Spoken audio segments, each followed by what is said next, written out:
Halo Sobat Listi, Assalamualaikum warahmatullahi wabarakatuh. Perkenalkan, nama saya Ula Hidayatur Rahmah. Di sini saya akan mempresentasikan salah satu teori belajar bahasa, yaitu teori konstruktivistik. Apa sih teori konstruktivistik itu? Mari kita bahas. Pengertian konstruktivistik.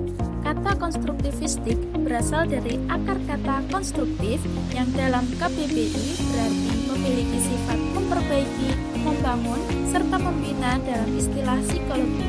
Kata konstruktivistik diartikan sebagai pemikiran yang menghasilkan kesimpulan baru. Dan dalam konteks filsafat pendidikan, konstruktivisme diartikan sebagai aliran atau paham yang berupaya membangun tata susunan hidup yang berbudaya modern.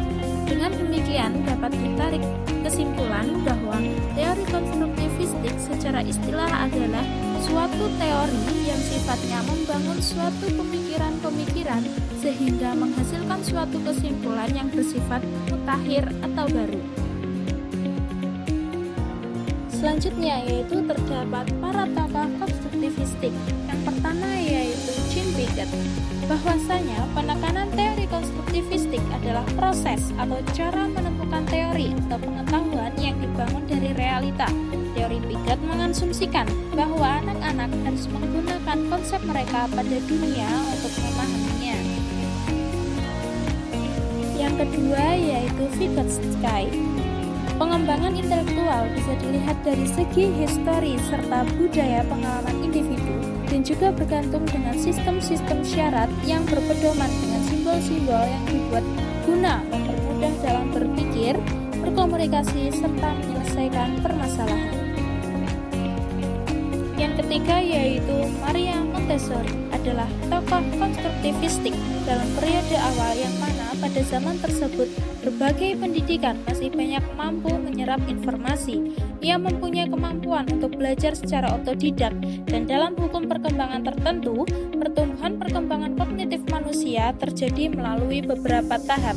Yang pertama yaitu sensory motoric stage, lahir hingga 2 tahun, pre-operational thinking 2-7 tahun, concrete operations 7-12 tahun, formal operations 12-15 tahun.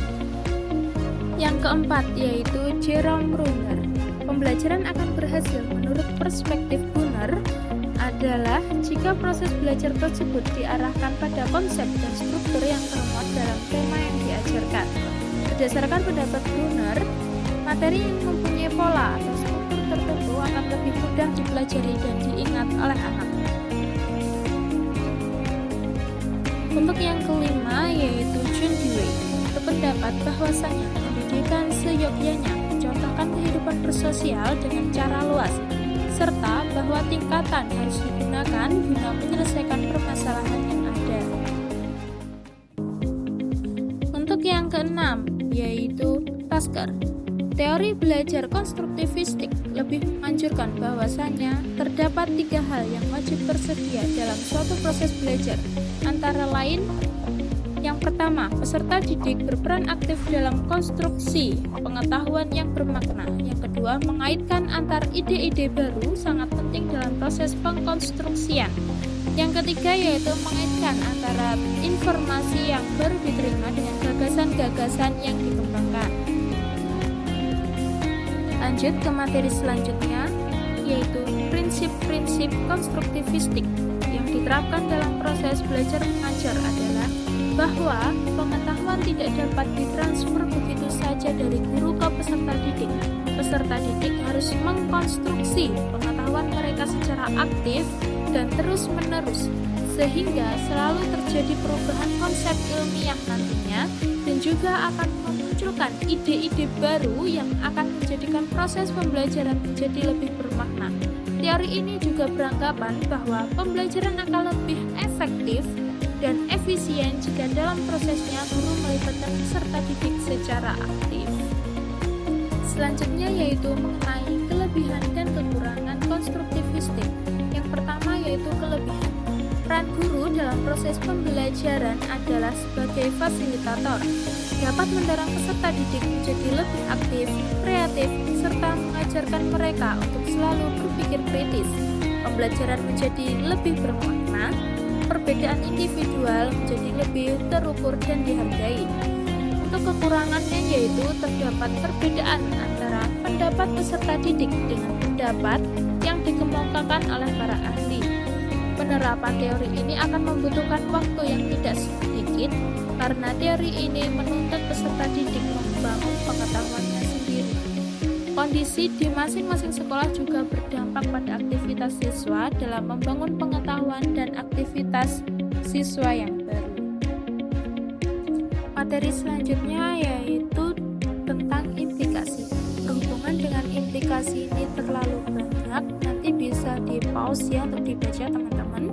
Yang pertama, kita ambil contoh yaitu implikasi teori Piaget dalam pembelajaran.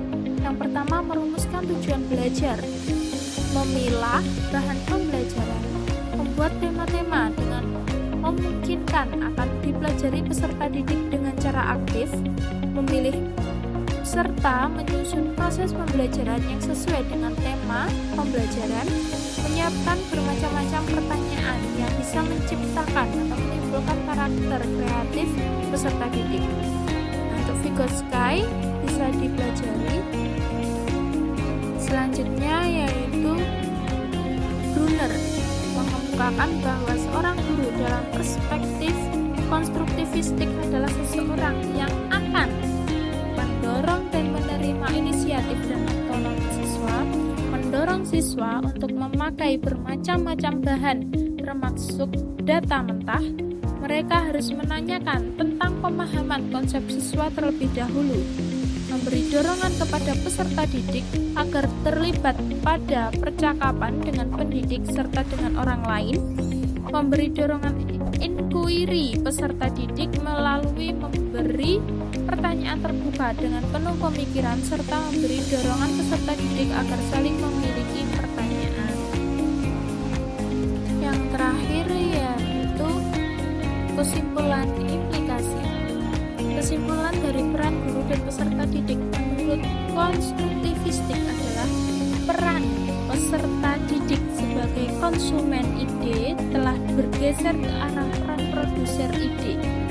Peserta didik tidak bertindak secara pasif dalam proses pembelajaran yang hanya menerima pengetahuan yang disampaikan oleh guru saat proses pembelajaran, melainkan harus berperan aktif untuk menciptakan pengetahuan mereka sendiri.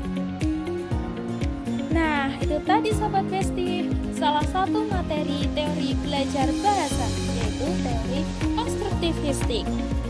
Saya meminta maaf yang sebesar-besarnya jika terdapat kesalahan yang disengaja maupun tidak disengaja. Wassalamualaikum warahmatullahi wabarakatuh. Sampai jumpa.